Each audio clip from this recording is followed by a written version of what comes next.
Is this thing on? I think it is. What's up, everybody? I'm gonna get my computer queued up.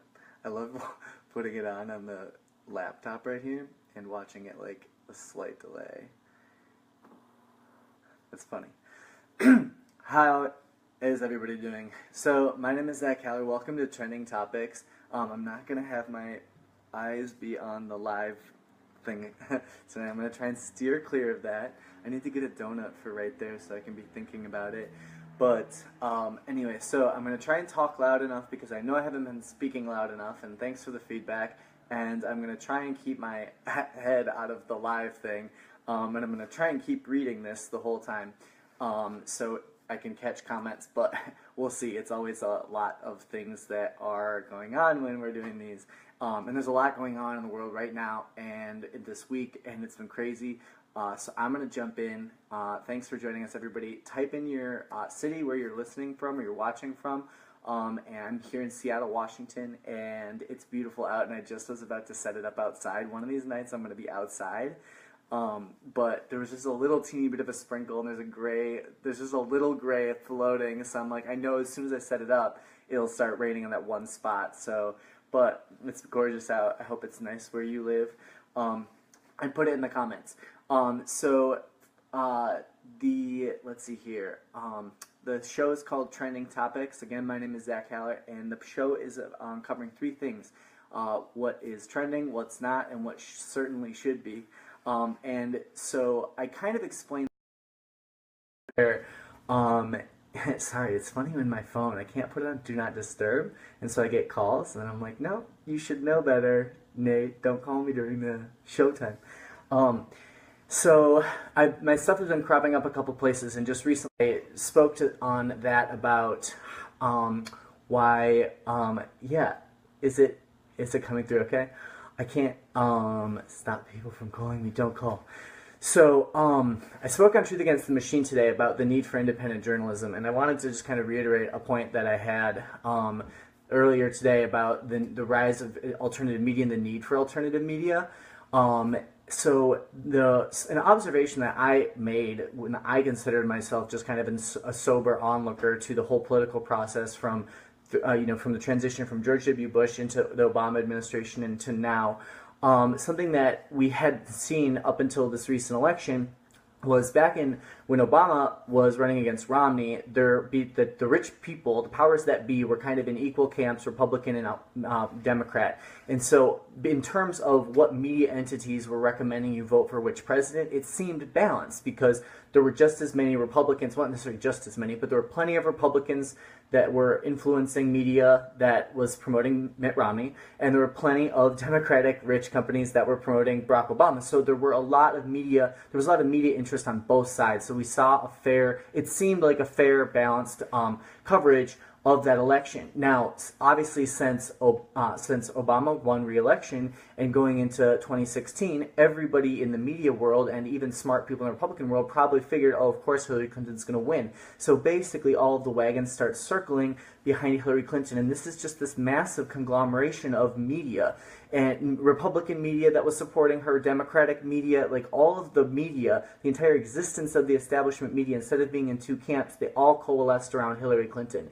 And the Bernie Sanders and Trump revolution, the Bernie Sanders revolution and the Trump movement, both of those came in contrast to basically the consolidation of power, all of the powers that were coming together to support Hillary Clinton, including the media. Both Trump and Bernie's camps, the majority of progressives, the majority of people who were awake were observing this happening, seeing a blanket of information coming from every source that says the exact same thing, vote for Hillary Clinton, period, or not. Now I'm reading it. Trump says it's in vital national security interests. Just reading the alert. We'll get to that in a second. So basically, there was a conglomeration of media that we have never seen before. Hey, Kennedy.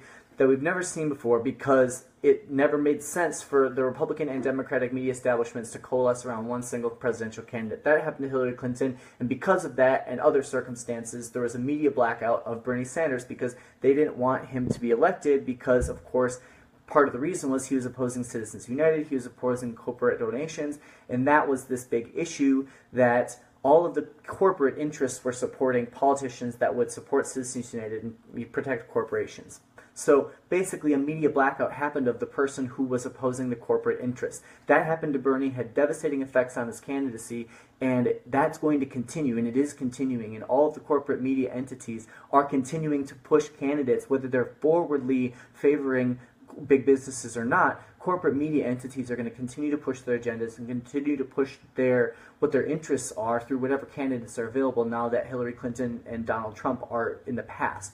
So we're going to see more corporate influence on media forever, and so we need real progressives. Truth Against the Machine, I've got my first piece published on counter-propaganda today, which I'll talk about later, that I hope you read. Fortunately, they're in this vacuum, in the blackout of information that people want to be reading about. We want to be reading about Bernie. We're looking for it. There's been this vacuum. So people like me, real progressives, all these different sites that have been providing truth-based information, not bossed by corporate interests, they have been cropping up, and they're starting to take form. And basically this is a change in, it's kind of part of the late stage capitalism effect, where it's like now kind of all the corporatism has kind of an air of, I don't want that anymore to it, which is great. But we need to, the more we're aware of that, the better it is for all of us to support, just to understand that we need to be building our own peoples-based revolution of media, and we need media entities that have boards of people that are elected by the audience and have systems in place to keep the media constantly representing the people and never in representing the interests of the corporations.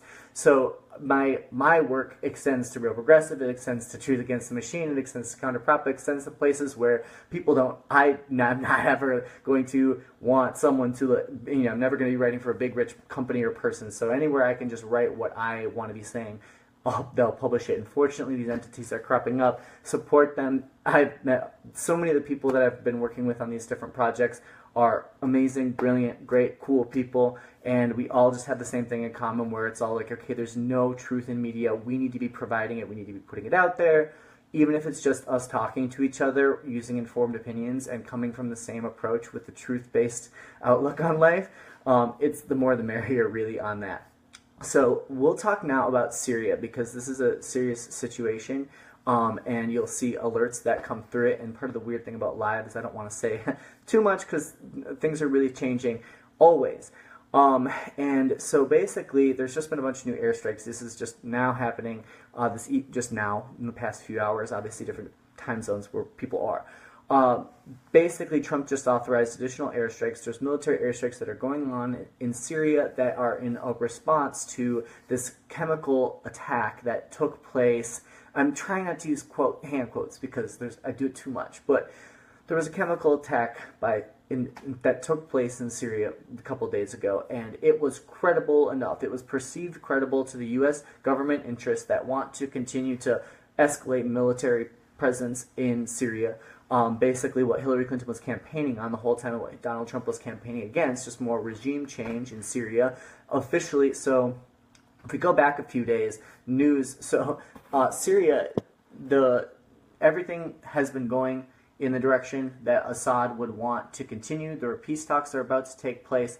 It was in no interest of the Syrian government right now, randomly, right before these peace talks, to use chemical weapons on any of their citizens. That doesn't make any sense. Anyone who's following what's going on in the Middle East and in the relationships of financiers of the different entities that are actors in this situation, it makes no sense why Assad and the Syrian regime, as bad as they may be in their ways, it makes no sense for them to use chemical weapons on their citizens right now. And so it's just kind of like, then why would this be something that's told to us by the media? I don't know if you saw it, but a few days ago, basically the live button was popping up on my Facebook, and it was this chemical gas attack, and it was basically this absurd video that immediately, it was live, but I watched it and it immediately already looped. So I'm like, okay, so it's not live, it's on loop, so why would they be pushing this video? Because it says live. This is supposed to be something that's live happening. It's not. That's weird. It's on loop. Okay, across the bottom of the screen it said, please share, we're not being heard, we're not being heard. It's like, well, clearly, like, it just doesn't make sense. The media that's not being heard is legitimately not being heard. Yemen, we know what's not being heard. Like this weird banner that said, please, please, please share this. Just everything about it was red flags. Apparently there's a chemical attack, and you're looking at all these people, none of them were wearing any sort of hazmat, not even rubber gloves like a dentist, hygienist, or anything would wear.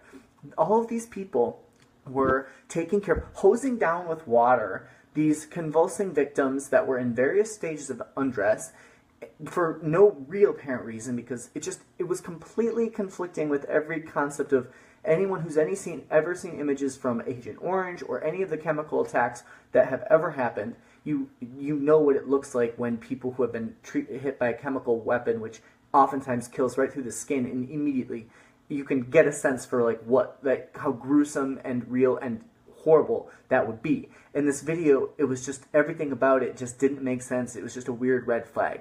And so all of a sudden, of course, just like clockwork, all of the media starts telling us stuff. And it's like, oh, here they come again with their barrage of information telling us about this attack and the death toll rising. And here we are, like, just recovering from these horrible.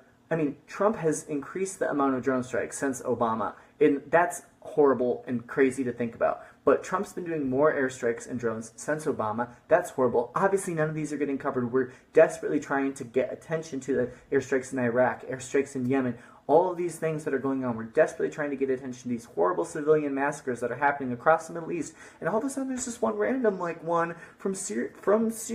Like, all of a sudden, it was just like the Syria.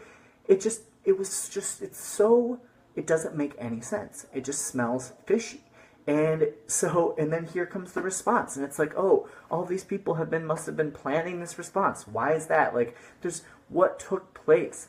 It's insane. There hasn't been even an investigation as to what the exact outcome or what took place with the chemical attack. Civilians died. It's been acknowledged that it happened. That's not a situation where the authenticity of the video reeks of propaganda, reeks of just like pushing war, and it just, everything about it makes no sense to the common sense.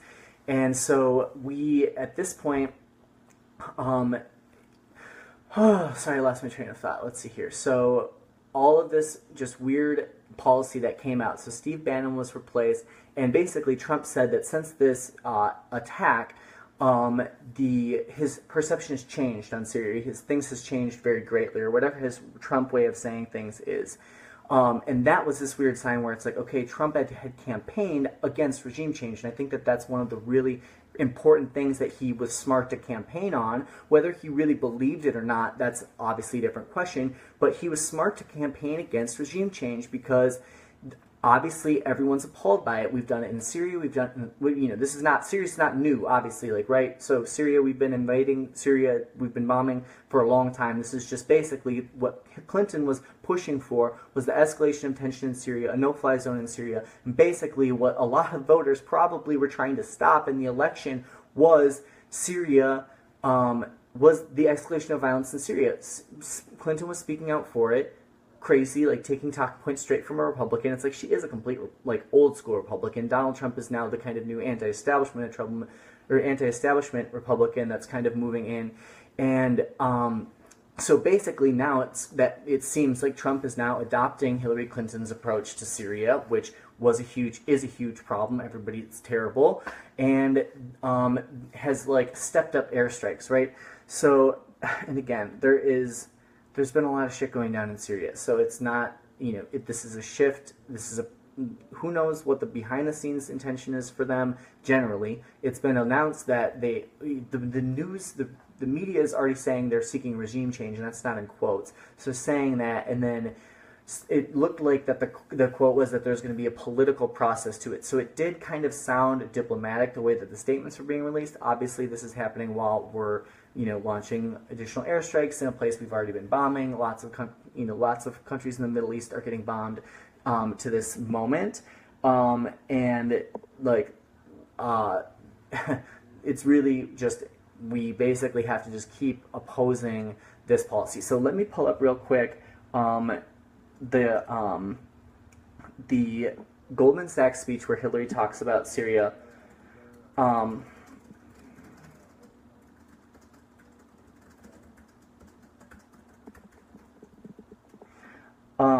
let's see here. So basically, the Goldman Sachs speeches, as many people know, when the WikiLeaks released the John Podesta emails, there were a lot of Goldman Sachs speeches that the text came out. And one of it's like Hillary Clinton has her public and private opinion on everything, right? Oh, and by the way, oh my God, I need this so bad. So if you have a drink, just enjoy it for a second. I'll drink when I have a second. But anyway, so there was a Hillary Clinton speech that explained her behind closed doors reason why that she was in favor of a no-fly zone in Syria. Basically, the next step to escalate tension in Syria, to escalate military presence, would be to add a no-fly zone. Basically, many people consider that to be the first step to World War III would be the escalation of tension in Syria by adding a no-fly zone in, obviously, confrontation with Russia, who is behind Syria and Assad. So I'm just going to read it. This is the quote from Hillary Clinton's Goldman Sachs speech. So she was speaking to Goldman Sachs on the Syria no-fly zone. And she says, and I quote Hillary Clinton, "They're getting more sophisticated thanks to Russian imports. To have a no-fly zone, you have to take out all of the air defense, many of which are located in populated areas, so our missiles, even if they're standoff missiles, so we're not putting our pilots at risk, you're going to kill a lot of Syrians." So all of a sudden, this intervention that people are talking about so glibly becomes an American and NATO involvement where you take a lot of civilians. So that's the end quote. So that's what Hillary Clinton said as the blurb about why, like basically just kind of the real risks that she saw, I guess, presuming that she just has two opinions, one public and one private, assuming she doesn't even lie another additional layer, which she probably does, to the business community. What she said to Goldman Sachs was basically, just acknowledging, obviously, we're going to kill a lot more people because she's been in the business of killing people for money all the time, and they just want to be upfront about that. They'll be upfront behind closed doors, but we do not want voters to know that Hillary Clinton says that people like me denouncing war, I'm speaking so glibly about intervention. Ooh, I don't mean to be glib, Hill. But so she basically just talks about how instituting a no-fly zone and addressing the Air Force basically in Syria, their military capacity in air, is kind of the next step in terms of getting the pipeline right. This is all about a pipeline that the U.S. and Saudi want to go through the way that they want it to, so they're working this through. So that's basically, her complete acknowledgement that hundreds, if not more, of lives of Syrian people are going to be killed. Civilians have been being killed. It's ongoing, unfortunately. It sucks that this isn't like new news. It's just like more bad news. No, yeah, is Hillary sending her daughter to fight this boil? That's one of my favorite things to think about. Is like all these people that are calling to war, none of them are going. None of the people who are calling for war are actually have obviously any interest in actually fighting the war themselves because they're cowards, like beyond belief. But they're not even people who are like not only do they would be too afraid to ever involve themselves in the military, but they also they aren't even necessarily that smart, don't want to be involved in this complex military. They don't want.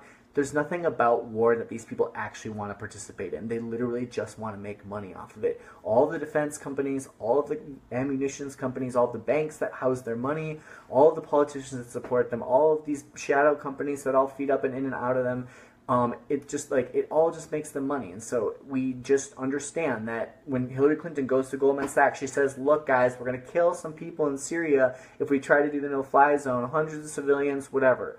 They literally just don't give a shit because they've been doing it for so long. It's insane.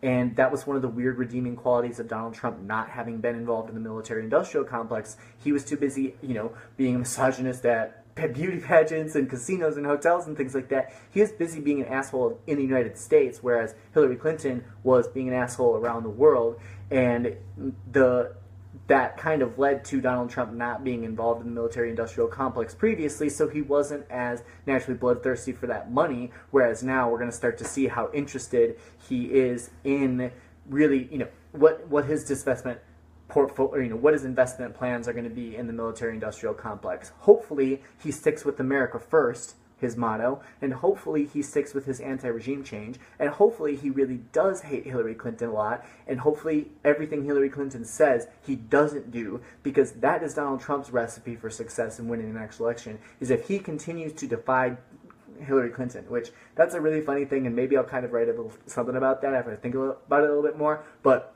Donald Trump's probably in his best interest to get reelected is literally probably do everything Hillary Clinton says not to do. So if we can keep him in that pattern where we're all the horrible... Look, Hillary Clinton, has she came out to speak out for minimum wage? No. Has she come out to speak out for the environment? No. Has she come out to speak for the, what was the other thing? Against Citizens United, for any progressive candidate? No. Hillary Clinton literally came out of the woods just now to call for war. It's insane. She literally doesn't stand for anything except for the military-industrial complex. It's insane. And so we will see how much Trump really embraces that industry. And again, I hope that he sticks with his America First policy, and I hope that he realizes that regime change is a very, very, very important issue to most Americans, because most Americans understand that it basically was like the division. To me, the best way to embody the difference between Hillary Clinton and Donald Trump in the election was, would you prefer to ban Muslims or bomb Muslims? Obviously, Donald Trump hadn't been involved in government until he became president, so he maybe supported bombing Muslims, bombing countries, but he hadn't really had an act in it, whereas the Clinton and the Democratic military-industrial complex had been actively bombing many, many countries, including many Muslim-majority countries for a long time. So Donald Trump has been obviously in ban Muslim mode, which is twisted and terrible, but better than bomb Muslim mode. And it looks like now Donald Trump's like, actually, maybe I just didn't realize how much money there really is in the bomb Muslim camp. And so maybe he's going to show his democratic values a little bit more.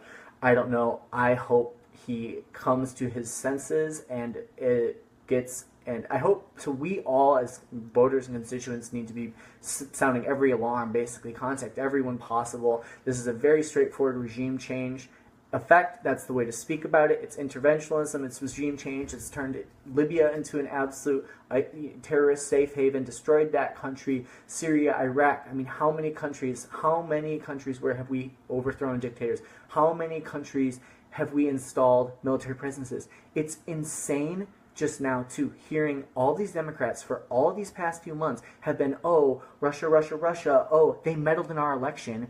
And it's like, oh my gosh, it's like they are insinuating that Russia had something to do with John Podesta's phone leaking all his shit, combining with the documents that the State Department had to provide to the public because they are our taxpayer dollars paying for them. So Hillary Clinton, despite her best efforts to hide them and never get them released to the public, a lot of the emails that came out incriminating of Hillary Clinton were nothing to do with a hack. As much as they want to say that that was a Russian interference in our election, it's like, it's just so ridiculous in my